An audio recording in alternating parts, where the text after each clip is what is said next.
is, of course, the least developed continent by comparison. Look at economic statistics. But this is because there are historical reasons why Africa is where it is today.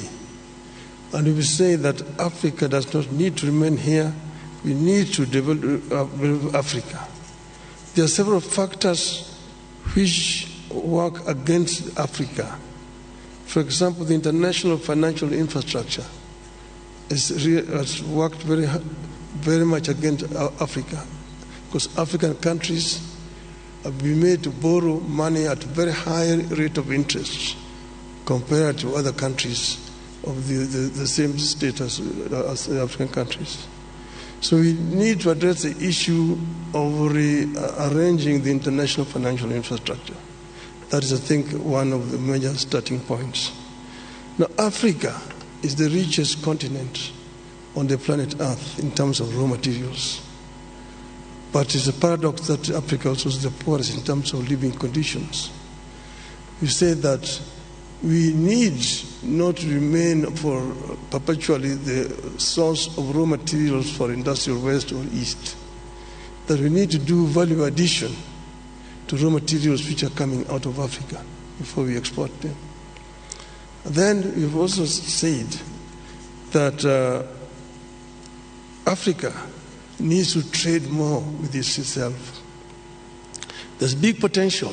Like the African Development Bank today says that 7 out of the 20 fastest growing economies in this year are going to be African countries. That are much higher than Europe. We're only competing with Asia. So it is important that Africa enhances the trade with itself. The inter-African trade today stands at just mere 15%.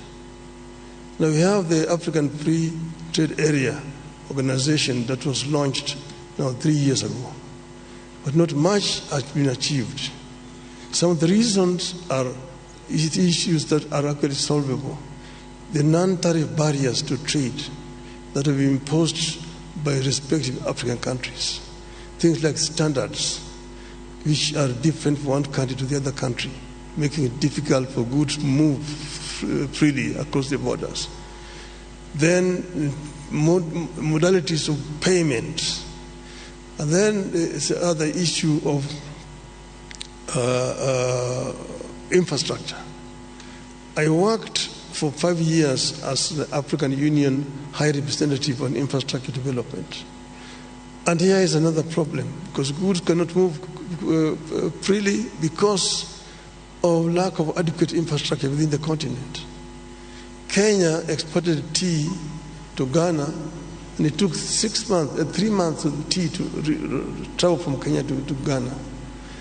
We have major infrastructure projects, the high-speed continental railway, the inter-African highways, Cape to Cairo,